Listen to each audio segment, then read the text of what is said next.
हैं सर। आज पंजाबी भाषा को ये हमारा सौभाग्य है सर। मुझे खत्म करने दीजिए सर। एक क्वेश्चन 121, क्वेश्चन और 121 श्रीमती बन्ना जी। माननीय मंत्री जी क्वेश्चन 121 एक प्रति सवा पटल पर रख दिया गया। फर्स्ट सप्लीमेंट्री पर मैं रिक्वेस्ट करूंगा माननीय सदस्यों से, क्वेश्चन आवर का अपना महत्व है, वो शुरू होता है तो उस पर फिर बात चर्चा होती है, please. Sir, the iron and steel sector is considered as the core of our economy and is projected to grow 5 times in the next 2 decades. So the steel sector is extremely energy and resource intensive and its present form highly polluting. So today the production of 1 ton of steel means emission of 3 tons of carbon dioxide, and globally this is 1.4 only. So I wish to know from the Honourable Minister, through you sir, whether the government has taken any steps to audit the different factors responsible for the present situation of excessive emissions and whether there is any R&D in that behalf. Thank you, Vandana ji. Manya Mantri ji. Sir, this is a very important question raised by the Honourable Member, and I would like to request you and the indulgence of the House in terms of enunciating our plan to address this issue. Certainly the steel sector is known as a hard-to-abate sector. However, we are not very far in terms of global averages, in terms of our emission numbers, as opposed to what the Honourable Member said. Our current average emission intensity is about 2.55 tons per CO2 per ton of crude steel, compared to about 1.95, which is the average in the world. आज पंजाबी भाषा को ये हमारा सौभाग्य है sir. मुझे खत्म करने दीजिए सर। क्वेश्चन 121, क्वेश्चन और 121 श्रीमती बन्ना जी। माननीय मंत्री जी क्वेश्चन 121 एक प्रति सवा पटल पर रख दिया गया। फर्स्ट सप्लीमेंट्री पर मैं रिक्वेस्ट करूंगा माननीय सदस्यों से, क्वेश्चन आवर का अपना महत्व है, वो शुरू होता है तो उस पर फिर बात चर्चा होती है, please. Sir, the iron and steel sector is considered as the core of our economy and is projected to grow 5 times in the next 2 decades. So the steel sector is extremely energy and resource intensive and its present form highly polluting. So today the production of 1 ton of steel means emission of 3 tons of carbon dioxide, and globally this is 1.4 only. So I wish to know from the Honourable Minister, through you sir, whether the government has taken any steps to audit the different factors responsible for the present situation of excessive emissions and whether there is any R&D in that behalf. Thank you, Vandana ji. Manya Mantri ji. Sir, this is a very important question raised by the Honourable Member, and I would like to request you and the indulgence of the House in terms of enunciating our plan to address this issue. Certainly the steel sector is known as a hard-to-abate sector. However, we are not very far in terms of global averages, in terms of our emission numbers, as opposed to what the Honourable Member said. Our current average emission intensity is about 2.55 tons per CO2 per ton of crude steel, compared to about 1.95, which is the average in the world. However, we still have a way to go, and therefore we have put in place a short-term plan, a medium-term plan, and a long-term plan. The short-term plan really looks at reduction of carbon emissions through energy and resource efficiency, renewable energy. The medium-term plan, which is 2030 to 2047, looks at CCUS, which is carbon capture, utilization and storage, as well as usage of possibly green hydrogen, depending on technology innovations. And the long-term plan from 2047 to 2070 looks at a complete move over from ore-based and coal-based to much more technological innovations to come down to net zero as far as the world is concerned. I'd like to just inform the Honourable Member as well, if you look at this industry, you have to have in place supply-side drivers as well as demand-side drivers to bring down the level of emissions. As far as supply-side drivers are concerned, we've looked at energy efficiency and we've actually achieved a lot. From 2005 to 2022, we have brought down emissions by almost 15%, and our target is to cut it by another 10% by 2030. Because of the steps in this sector, the specific energy consumption has come down from 7 to 6.3 gigacalories per ton of crude steel produced. And the emission intensity also has come down from 3 to 2.55 in terms of the tons of CO2 compared to the total crude steel that is produced. We are also looking at renewable energy as a source, where we've looked at the national solar mission, where we hope to cut emissions by 20% by 2030. Resource efficiency is another area. Here we intend to use pellets, we intend to use scrap, we intend to use plastic as a raw material. All these three areas can bring about lowering of emissions. In fact, scrap can lower emissions by almost 85%. So that's another area that we are looking at tremendously. Today, India consumes 26 million tons of scrap. We import 4 million tons, so total 30 million tons of scrap are being used in India today to manufacture steel as we speak, which is roughly about 22.5% of our production. We're also looking at the possibility of green hydrogen when it becomes economically efficient to do so. Today, the prices are way above, as well as carbon capture and storage.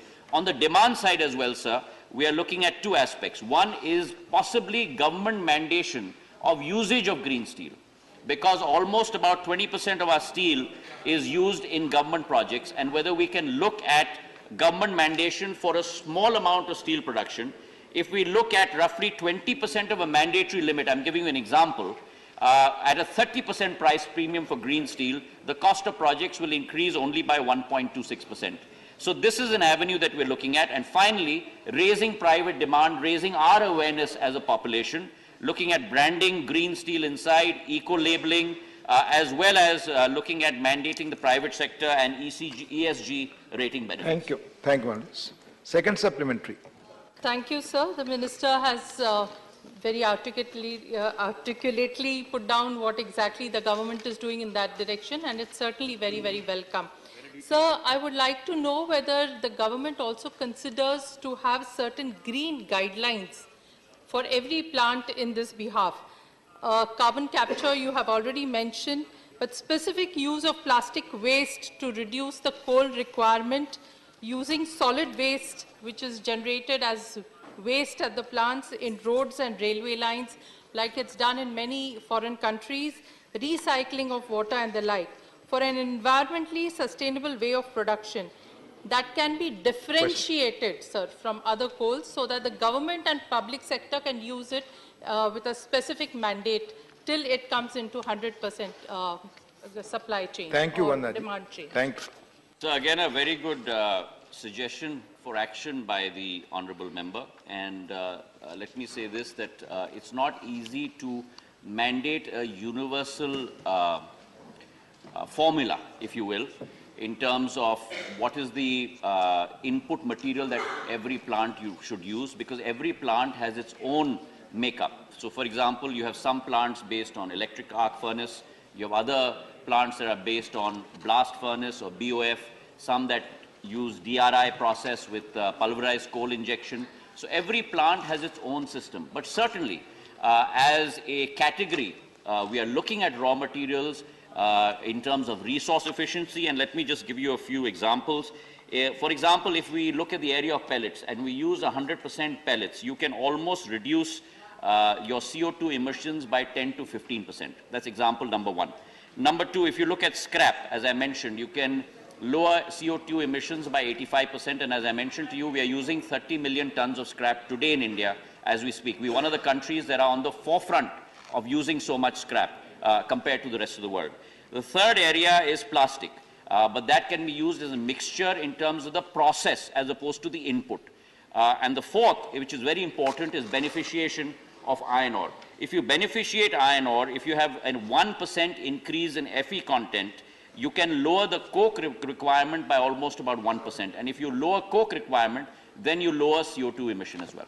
Thank you. Shri Anil Agrawal ji.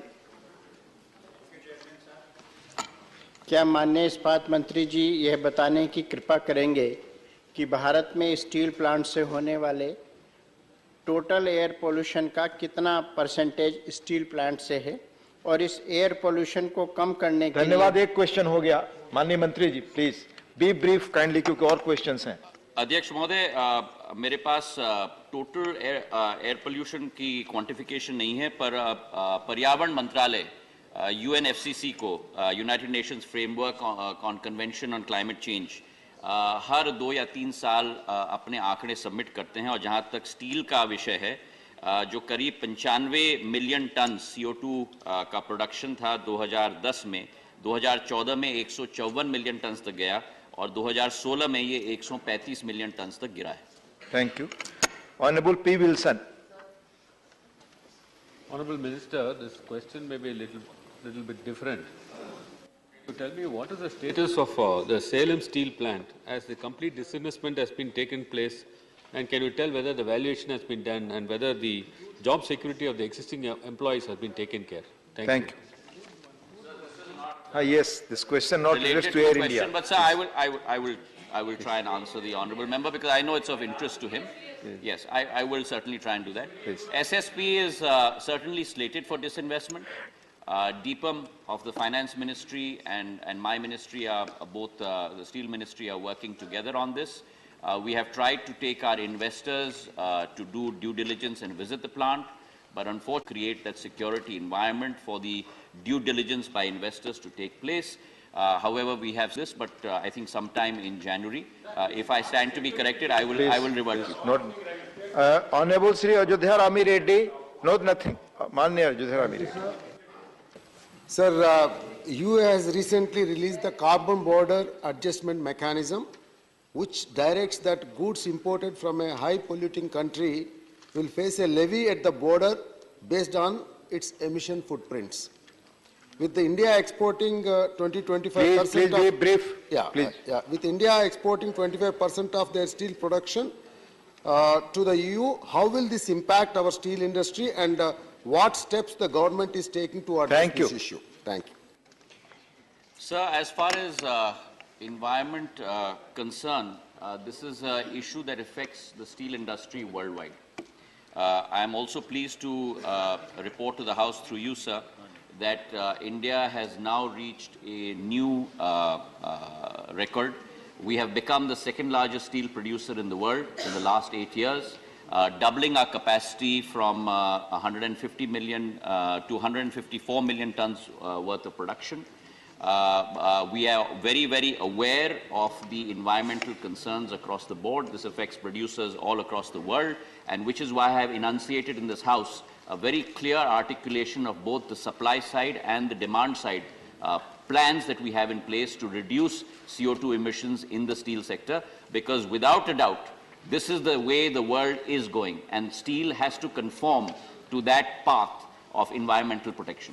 Thank you. Question number 122, माननीय संजीव अरोरा जी, माननीय मंत्री जी, माननीय मंत्री जी, उत्तर सभा पटेल पर रखा। First supplementary, माननीय Sanjeev ji. Sir mic. First supplementary, पहला सवाल।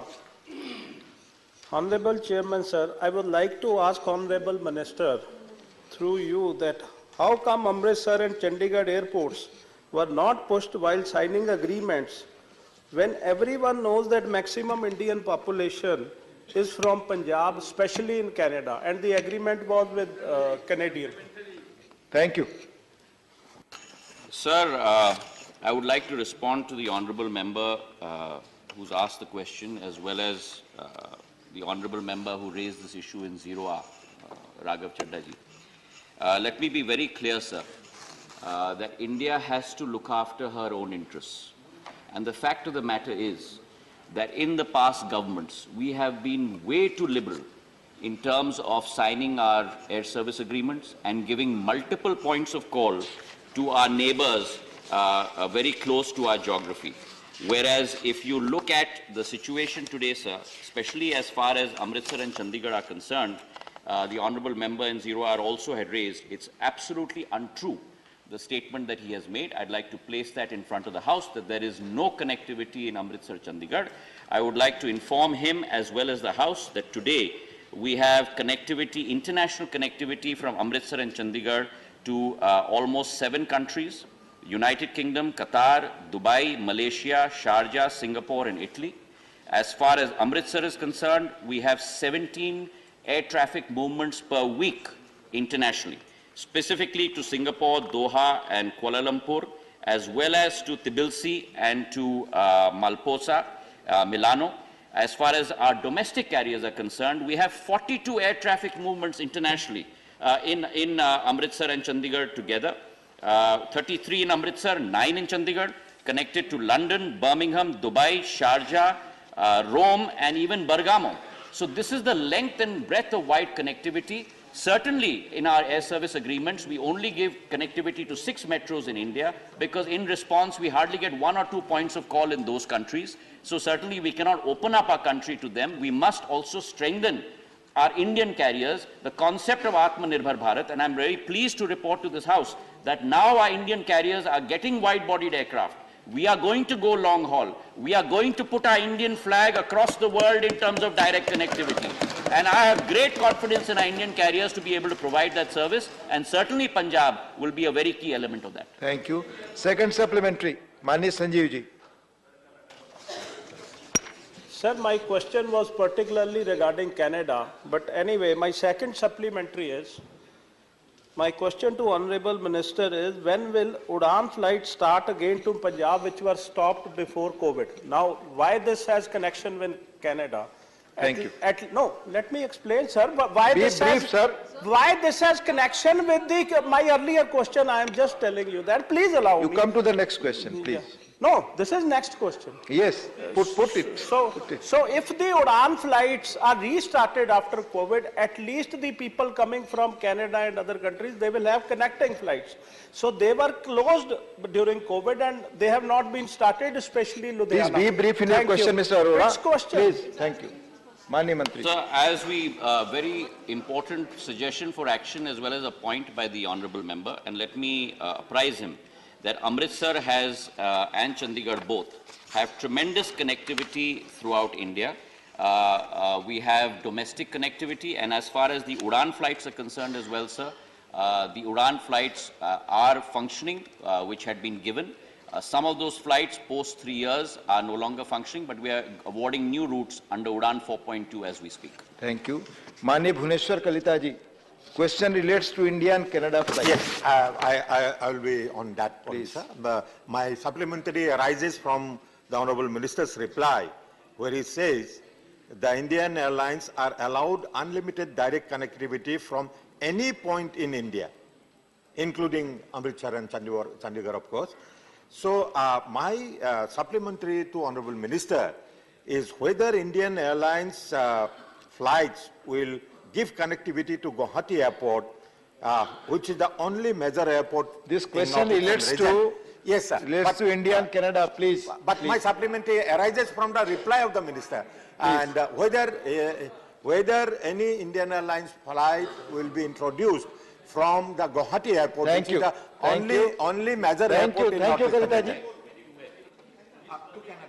Thank you. Thank you. I put your question. Sir, as we are aware, sir, the civil aviation sector is a deregulated sector, and the decisions are made by the airlines based on their possibilities of passenger load factor as well as economic issues.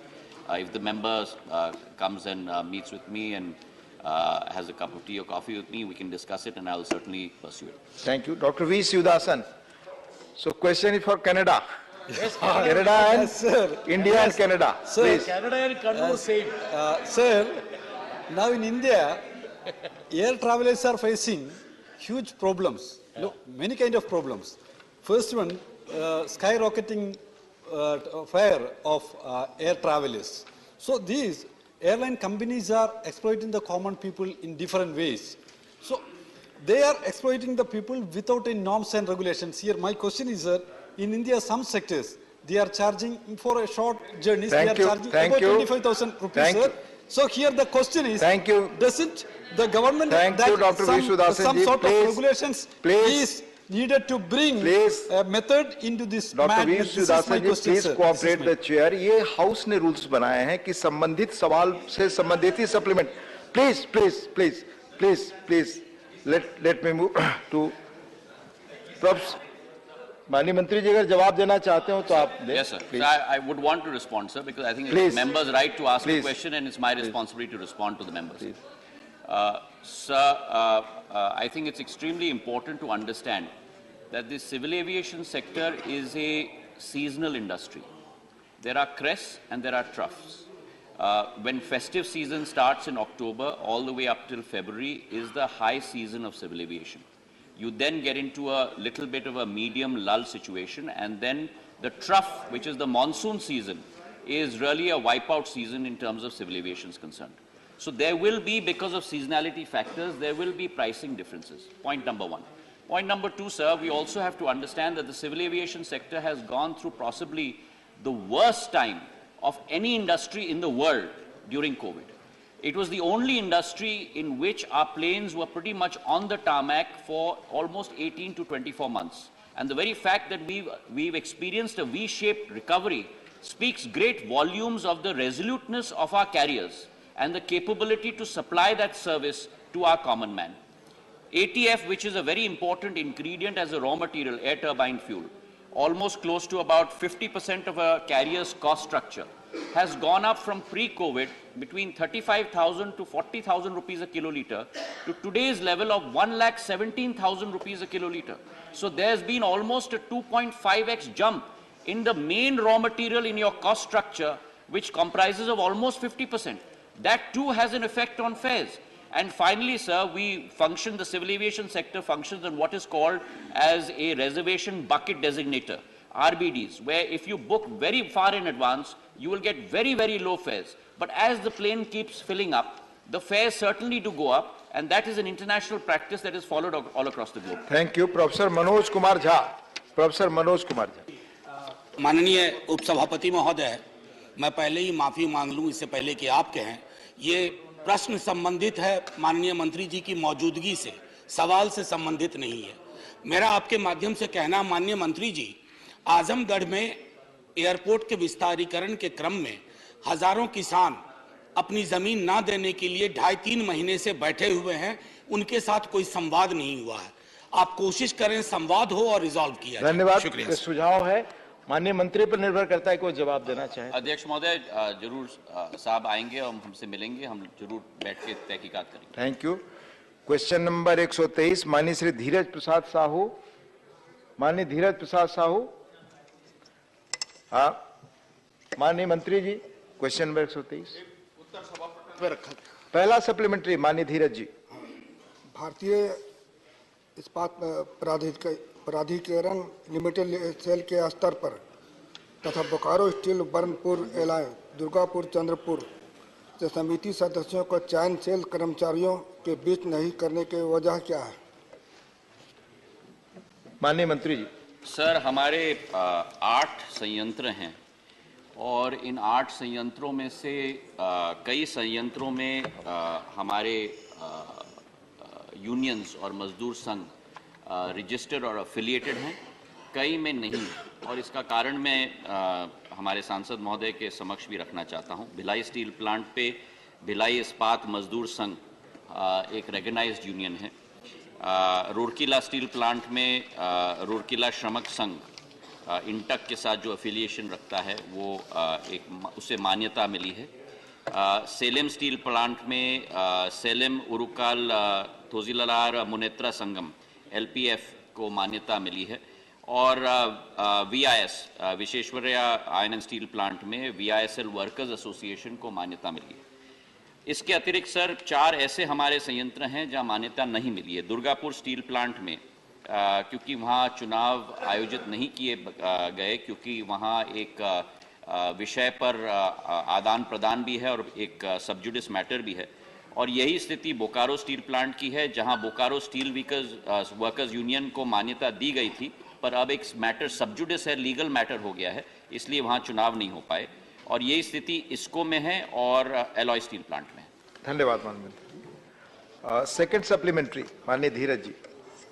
Bokaro इस्पात संयंत्र Burnpur Allianz Durgapur Chandrapur फेरो Allianz plant में 1947 और औद्योगिक विवाद अधिनियम 1957 के प्रावधानों के तहत सीक्रेट बैलेट इलेक्शन के आधार पर समिति सदस्यों का चुनाव क्यों नहीं किया जा रहा है? धन्यवाद। जैसे मैंने आपसे निवेदन किया था और आपके द्वारा माननीय सांसद जी को भी निवेदन किया था कि ये मैटर सब जुडिस है क्योंकि वहाँ लीगल केसेस चल रहे हैं, तो इस पे हम लोग हस्तक्षेप नहीं कर सकते। धन्यवाद। माननीय GVL Narasimha Rao. Thank you, sir. Sir, this is about executive and non-executive employees working in RINL, Visakhapatnam Steel Plant, sir. Among the 5,200 executives working, about 300 are retiring every year. Similarly, among 10,000 non-executive members working in Visakhapatnam Steel Plant, about 900 are retiring every year. And since 2019, there has not been any recruitment. So also, there is a freeze on promotions and increments for employees, which has a very limited cost to the company, sir. So my request to the Honorable Minister, whether he will examine all these factors and try and lift the freeze on both freeze on recruitment and also provide increments as demanded by the employees. Thank you, sir. माननीय मंत्री जी। Sir, according to the rules, sir, there has to be a level of profitability for the past 3 years before the increments are given with regard to CPSUs. And this is the reason, as an example, I'd like to inform the honorable member, sir, that in the first 3 years, as far as sale is concerned, 14, 15, 15, 16, and 16, 17, because of it was making losses, therefore that wage revision could not take place for executive or non-executive. In the last 3 years, SAIL has become a profit-making company, and therefore we have executed the wage revision, increase in wage revision, both for executive and non-executive employees. The question very clearly is on SAIL. We have put in place, as I mentioned, across all CPSUs. The current question is on SAIL. As far as RINL is concerned, it will have to be seen whether it comes under this clause of 3 years profitability. If it does not, then certainly that wage increase at this point, according to the rules, cannot be given. धन्यवाद माननीय मंत्री जी। दोला सेन जी। Deputy Chairman साहब, आपके माध्यम से हम माननीय मंत्री जी से जानना चाहती हूँ कि why memorandum of understanding not yet signed for SAIL workers wage revision at RINL 2, and as there are lacks of huge of workers beyond the central trade unions, why the central SAIL management do not restructure the NJCS committee considering the objective reality, and whether the central government and ministry has done any survey to know how many vacancies there in the PSUs like SAIL, how to fill it, and why the overqualified numbers are applying for jobs in government departments. Thank you. We have put 2 questions, please. Thank you. Sir, the honorable member has raised 2 very pertinent issues. One is regarding the fitment process as well as the salary revision and the resources being given to our workers. I'd like to inform her through you, sir, that as far as SAIL is concerned, we have actually signed the MOU with regard to executive employees as well as non-executive employees, both with regard to the new fitment. And I'd like to inform her through you as well, sir, that as far as the non-executive employees are concerned, it's been a 5-year cycle. The 2 cycles ago in 2007, wage revision was executed, then in 2012, and now as of 2017, the wage revision is being executed. But as far as the executive employees are concerned, it's only been done once in the last 10 years. So there's a 10-year cycle for executives, but a 5-year cycle for non-executives. And as far as we are concerned, at this point of time, 667 crores have been already dispersed to 11,000 executive employees, and 1,000 crores has already been dispersed to 56,000 employees of SAIL. So that has already been in place. The second question she raised was with regard to the composition of the NJCS. Through you, I'd like to also inform her, sir, that we have 12 representatives from our PSUs, 2 from SAIL and 1 each from Bhilai ISP, Bhilai, Rourkela, Durgapur, Bokaro, ISP, ASP, SSP, VISP, CFP, as well as the Director of Personnel of RINL. And as far as our unions are concerned, there are almost 25 representatives. So the weight is given to the workers and to the unions. 3 representatives each from INTUC, C2, ITUC, HMS and BMS, and 1 representative each from the unions of Bhilai, Durgapur, Rourkela, Bokaro, Burnpur, and as far as the SSPs are concerned, 1 rep each from Durgapur, Salem, our Bhadravati, Chandrapur, Fero, as well as RINL. Thank you. Maanनीय Honorable P. Bhattacharya ji. Sir, I have a very pertinent question. For increasing the quality of the production, all the steel factories in our country, whether government has any planning of start any tripartite discussion with the central trade union leaders. Thank you. Steel production in the country has increased at a historic level. In 13-14, we had only close to about 60 million tons per annum production of steel. We are today at 120 million tons. In terms of capacity, we had only 75 million tons. We are today at about 154 million tons. So there's been a doubling in the last 8 years of steel production in the country, which has been historic, and which is why we've become the second largest steel producer in the world today, sir. It's very important that India, the second point I'd like to make is very important that India continues on this trajectory of growing capacity of steel production, because we have a tremendous amount of infrastructure projects. And therefore, it is our target that by 2030, we intend to double our steel capacity from 150 to 300 million tons. SAIL 2 will be a part of that. SAIL's current capacity is 19.6 million tons. We're going to grow SAIL's capacity to 33 million tons by 2030, and Bokaro Steel Plant's capacity is 4.6 million tons, which will go to 8.6 million tons. Thank you. Question number 124, Srimati Ranjit Ranjan ji. Question number 124. Thank you. Mani Mantri ji. Sir, statement is laid on the table of the House. First supplementary.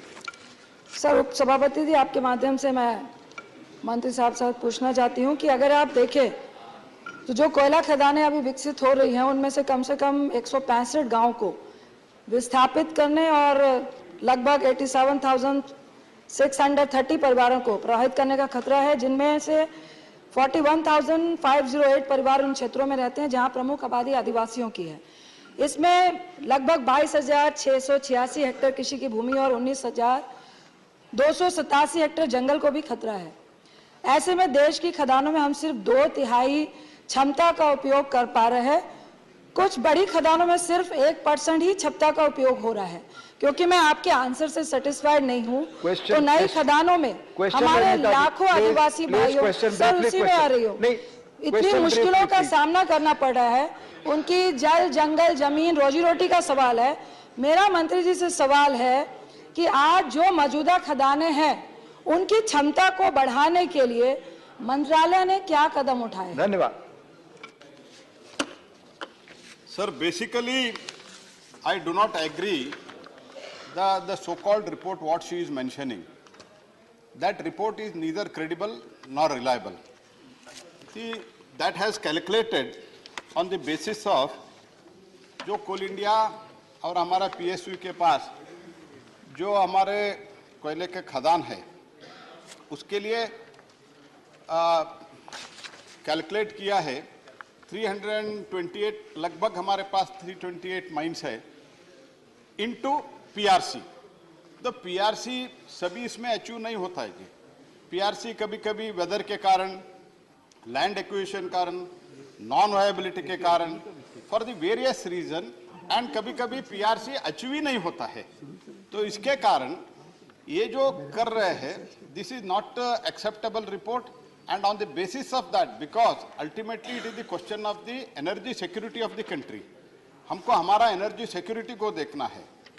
and जहाँ तक सवाल है हमारा, जहाँ तक सवाल है production का जो सवाल है हमारा प्रोडक्शन था इन 14 it was 566 million ton। इस बार हो रहा है माननीय प्रधानमंत्री नरेंद्र मोदी जी के मार्गदर्शन में, this year our total production will be 900 million ton। That means all our PSUs, they are using optimum, they are producing to the optimum level. For example, Coal India average is around 85%, ACCL is around 90%, and Neyveli Lignite Corporation, where we have given them the coal mines also, and including lignite, there is almost nearly 100%. So in last, and our requirement by 2030 will be 1,500 million ton. For that, we have to scale up our production. For that, the previous regime, they did not produce. There was only scams. And today we are producing and we are ensuring the energy security for India. For that, coal is needed. That is what I would like to mention. And that report, which they are mentioning, it is neither credible nor reliable. I am very clear on this. Thank you. Second supplementary, Ranjita ji. Sir उनसे request करिएगा, मैं उनको authentic data लाके दूंगी। मेरा दूसरा supplementary है, 2021-22 में भारत का कोयला आयात 208.93 मिलियन टन था, जिसकी कुल कीमत 2.28 लाख करोड़ रुपए हुई। वहीं 7 सितंबर महीने तक कोयला आयात करीब 132 मिलियन तक पहुंच गया है, जिसकी कीमत 2.3 लाख करोड़ पहुंच गई है। तो मैं आपकी सरकार से, आप आत्मनिर्भर भारत की बहुत बड़ी बड़ी बातें करते हैं, लेकिन आज भी इतने बड़े स्तर पर कोयला का आयात कर रहे हैं। क्या मंत्री जी बताएंगे कि भारत में कोयले के मामले में कब तक, किस साल तक हम आत्मनिर्भर हो जाएंगे? दूसरा, इसके साथ ही है, हाल ही में एक रिपोर्ट आई है। सर मेरा सवाल खत्म नहीं हुआ। हाल ही में सर मेरा सवाल खत्म नहीं हुआ। सवाल एक ही साल में एक तो क्वेश्चन आता है सर। हाल ही में एक रिपोर्ट आई है जिसमें, माननीय मंत्री जी प्लीज, नो नहीं, एक व्यक्ति 3 सवाल नहीं पूछ सकते। हमारे पास और नाम है, माननीय सदस्य, इनको मौका नहीं मिलता, आप मेरे पास आते हैं, अगर एक व्यक्ति 3 सवाल पूछेंगे, प्लीज सवाल आप 3 पूछेंगे एक साथ नहीं, प्लीज प्लीज। सर जो बड़े बड़े बातों के बारे में बात नहीं, this is your third question, please be clear. मैं इतना ही कहना चाहता हूँ, ओनली 2 सप्लीमेंट्री रंजीता। जो छोटे छोटे बात करते थे, इनका प्रोडक्शन क्या था? इनका प्रोडक्शन था 566 मिलियन टन। मैं आपसे रिक्वेस्ट कर रहा हूं, आप 2 क्वेश्चन पूछ चुके हैं, प्लीज माननीय मंत्री जी। I am replying, if he allows I will reply. Please नहीं, आई विल नॉट, प्लीज आप जवाब दें सर। आप जवाब। जो बड़े बड़े बातों के जिक्र कर रहे हैं, हमने बात नहीं किया है, बात तो हमने जो किया है हमने करके दिखाया। माननीय सदस्य, आपको 2 सवाल पूछने का मौका है, आप 3 सवाल पूछ रहे हैं। No, I will not allow, I will not.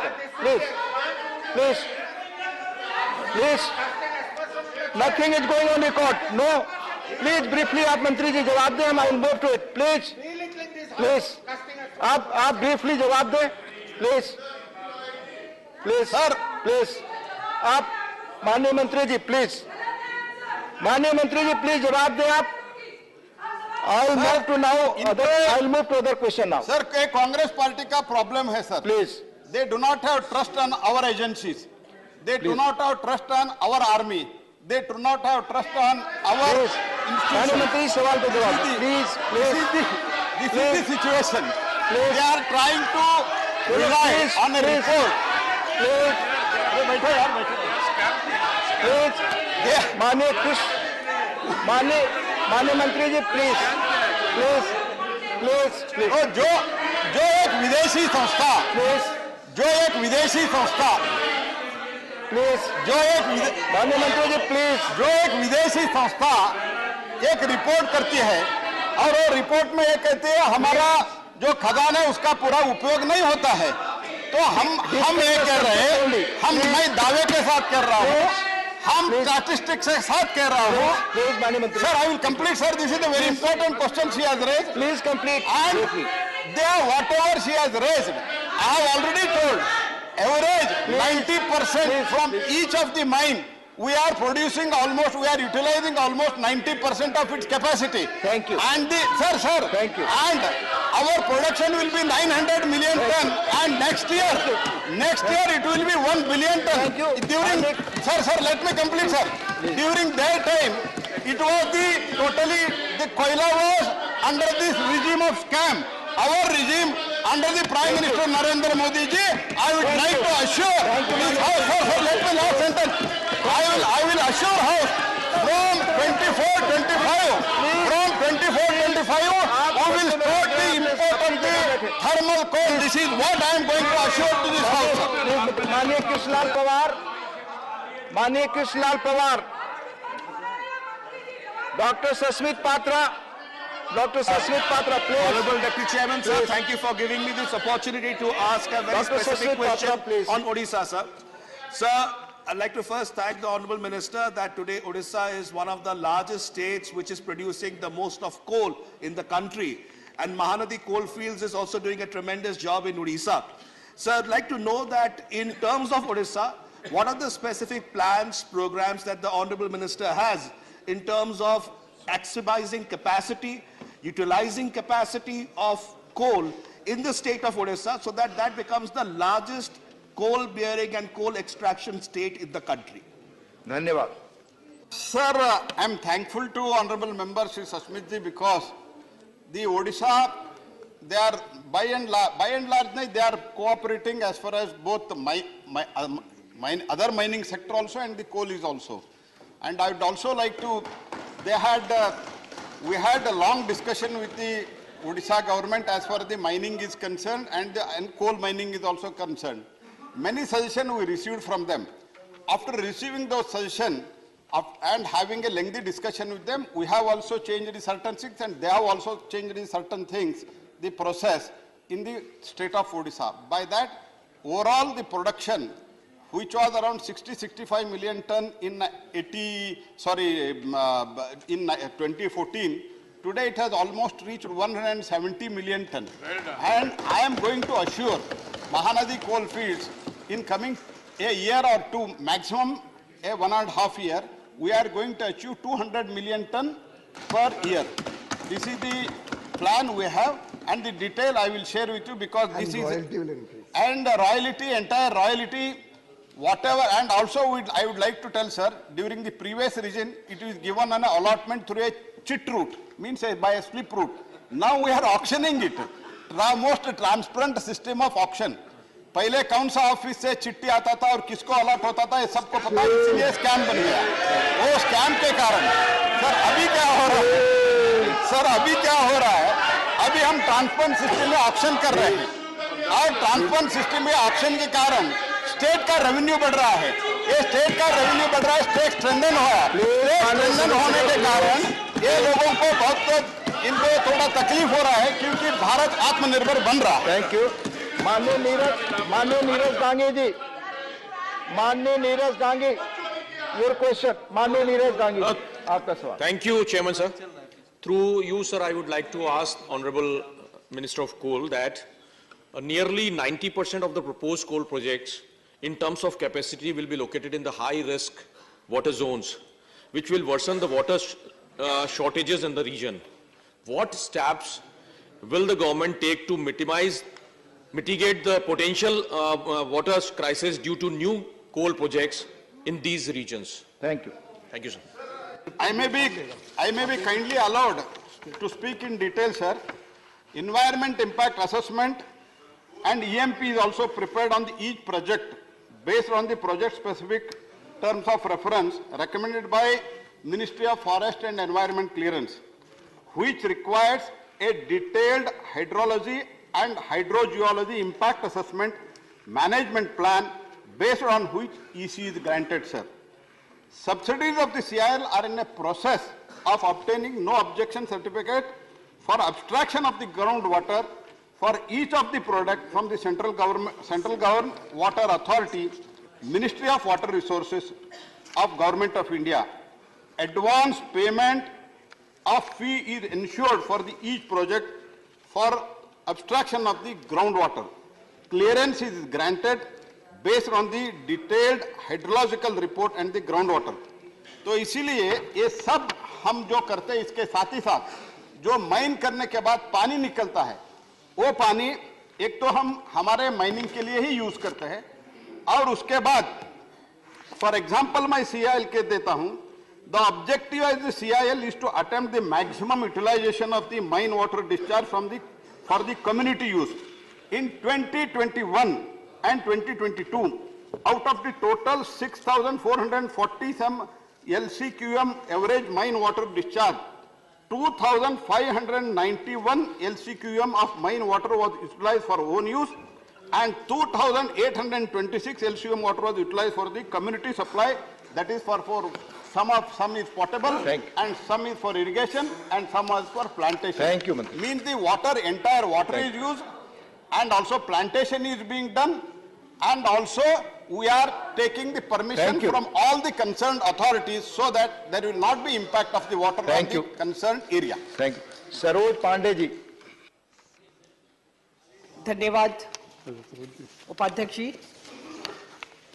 मैं माननीय मंत्री जी से जानना चाहती हूं कि जो कोयला खदानों का परिचालन होता है और जो राज्यों में स्थापित है, उन राज्यों में जो केंद्र सरकार के अधिकारी होते हैं, उन अधिकारियों पर राज्य सरकार द्वारा अनाधिकृत तौर पर उन पर दबाव डाला जाता है और अनैतिक कार्यों के लिए जिस प्रकार से छत्तीसगढ़ में अभी लगातार ये घटनाएं हो रही हैं, तो वहां पर मैं सिर्फ इतना जानना चाहती हूं कि छत्तीसगढ़ में जो घटनाक्रम अभी घटित हुआ है कोयला के खदानों को लेकर और जिसको लेकर बार-बार ये विपक्षी दल उद्वेलित होते हैं, मैं माननीय मंत्री जी से जानना चाहती हूं कि छत्तीसगढ़ खदानों का क्या विषय रहा है। सर, तो दबाव डालने का इधर-उधर कोशिश तो होता है, लेकिन कई स्टेट में तो ऐसा होता है, लेकिन भारत सरकार इसमें स्पष्ट है। हम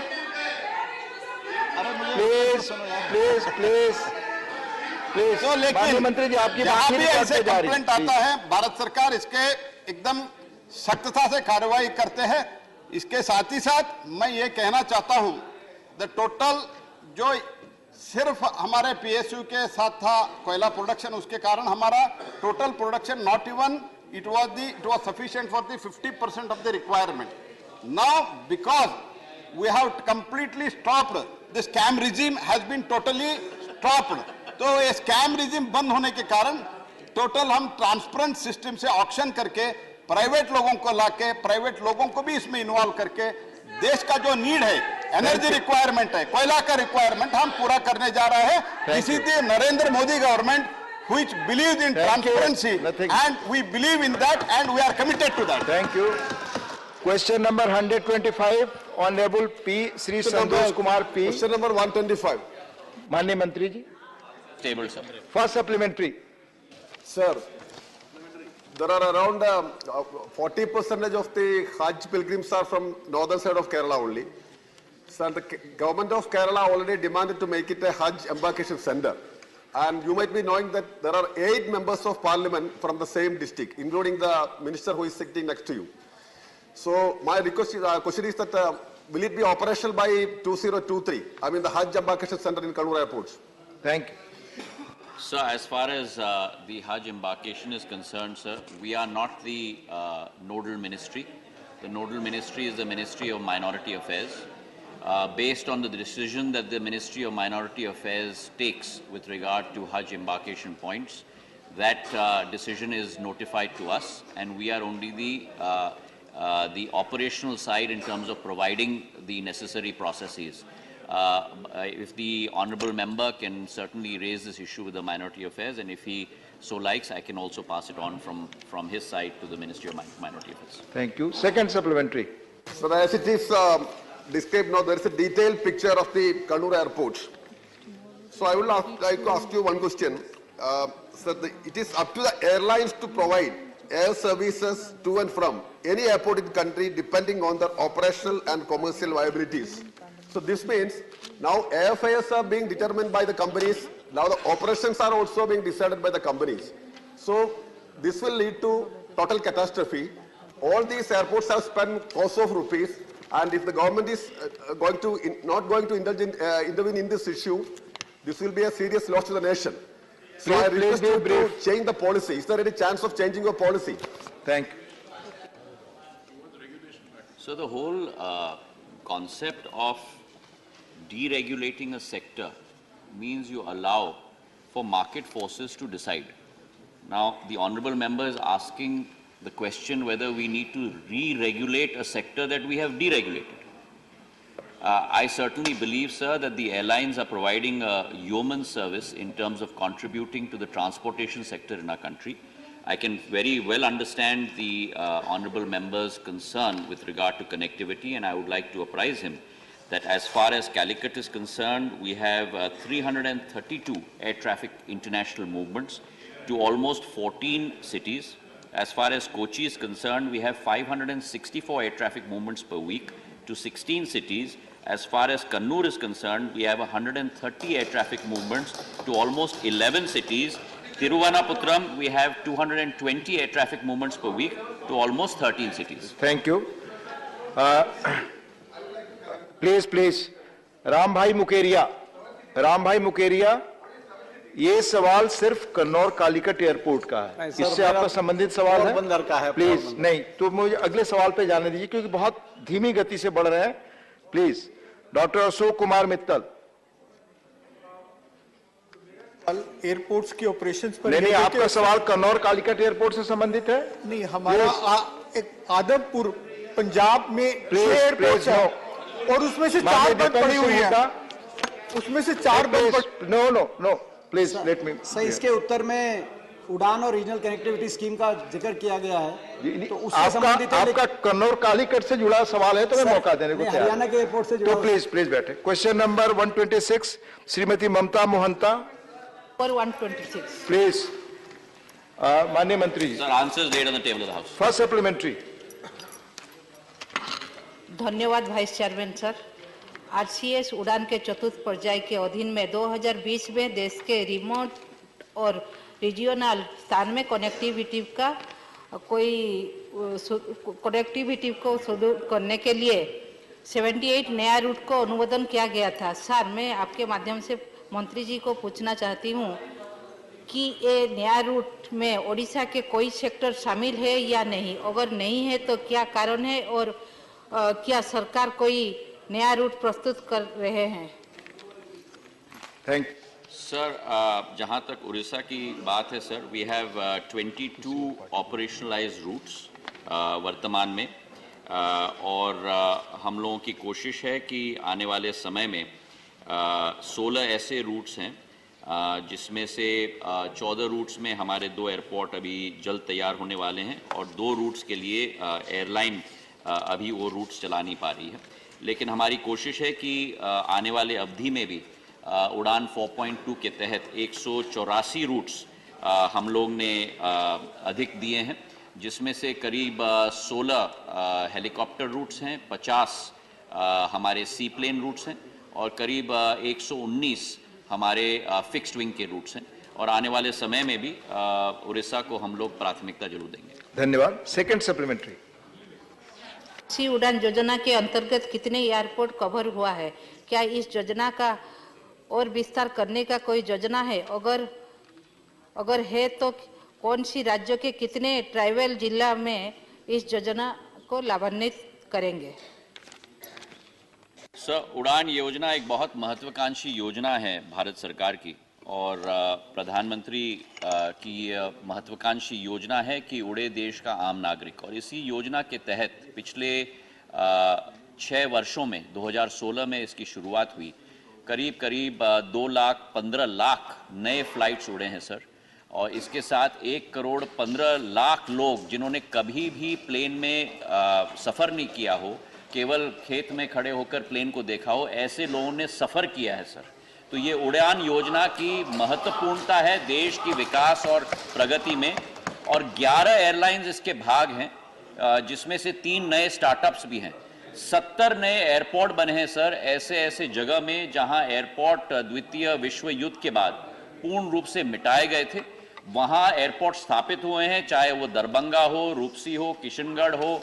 अनेक ऐसे स्थान हैं जहां 15,000 से 2.5 लाख से 3.5 लाख यात्री प्रतिवर्ष आज उन एयरपोर्ट से सफर कर रहे हैं। और आने वाले सालों में जो 70 एयरपोर्ट्स हमारे बने हैं, उसके अतिरिक्त हम लोग 68 नए एयरपोर्ट्स बनाने जा रहे हैं 2024 के अंत तक, ताकि एक विस्तृतीकरण नागर विमानन का क्षेत्र का हो और एक गहराईकरण भी नागर विमानन क्षेत्र का हो। रजनी पाटिल जी।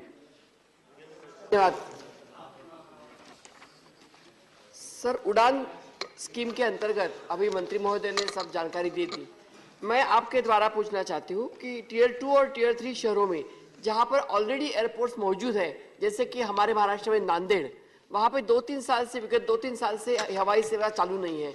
तो जो जहाँ पे लागत गवर्नमेंट की लगी है, पैसा लगा है सरकार का, वो तो बंद है और हम नए शुरू करने की कोशिश कर रहे हैं। तो क्या इसके लिए सरकार कुछ करेगी? धन्यवाद।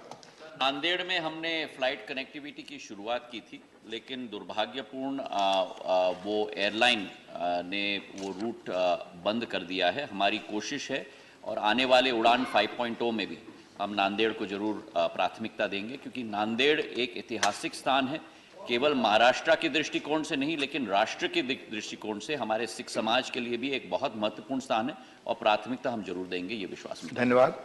श्रीमती कांता करदम जी। धन्यवाद sir.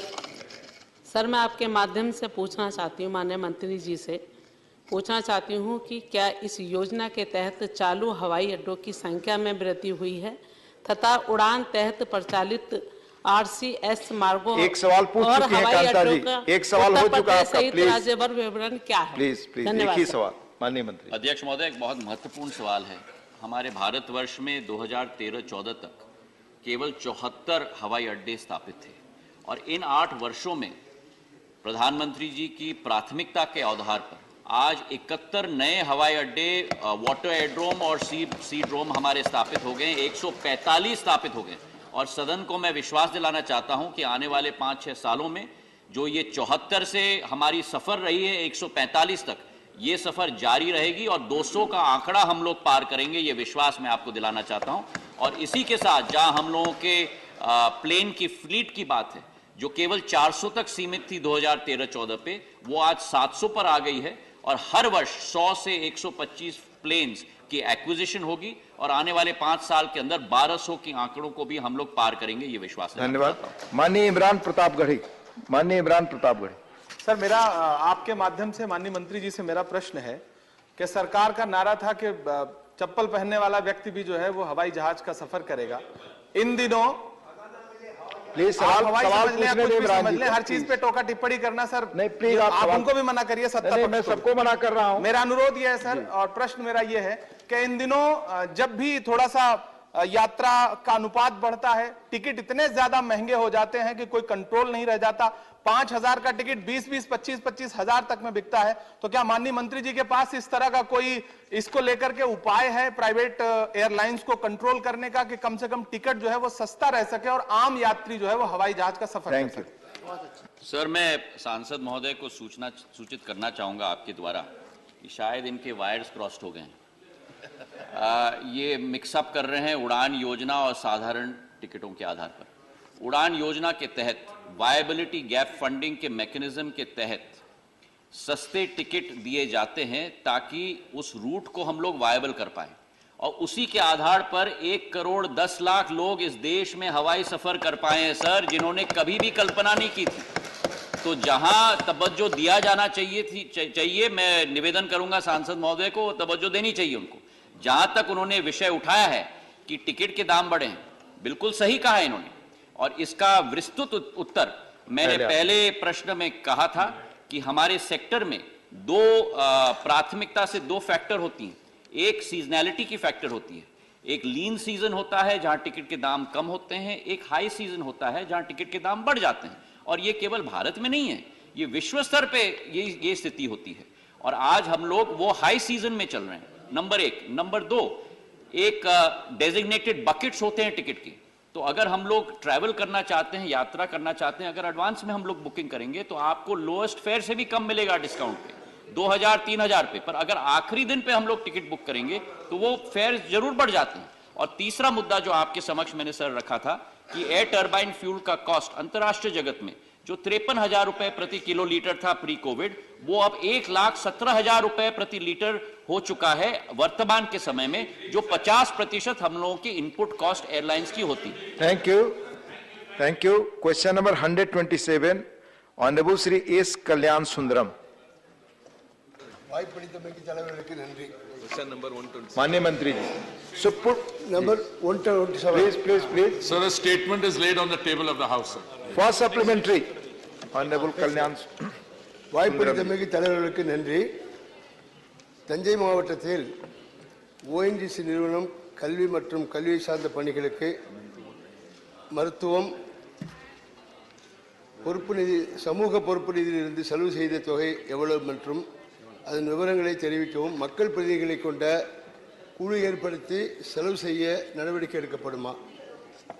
Thank you. Mandi Mantri. Sir, the body of the answer in fact provides the details district-wise for the concerned districts which is given for the year-wise 2019 to 20, 2020 to 21, 2021 to 22. Insofar as precise details is concerned, as the answer says, this is a board-driven process. Each corporate entity is mandated to spend at least 2%, up to 2% of its net worth, net profit in a given year for identified areas such as, which are again listed here, Mr. Deputy Speaker, sir, on health, which includes nutrition, sanitation, drinking water, education, skill development, rural development, women's empowerment, environmental-oriented initiatives, care for the elderly. And these details are also, as we have mentioned, onloaded onto the MCA portal. All the details are there. But as I said, if still some detail is required, this is a board-driven process, I'd be very happy to sit with the honourable member and go over those details. And I have no doubt that the honourable member already has the details, but I'll be able to supplement them if at all necessary. Thank you. Second supplementary, please be brief. Second supplementary, please. Sir, இந்த ஆண்டுதோறும் அதுக்கு ஒதுக்கப்பட்ட நிதி எவ்வளவு? அந்த ஒதுக்கிலிருந்து நாடாளுமன்ற Please. Now 1 o'clock, House stands adjourned. Honourable members, House stands adjourned till 2 p.m.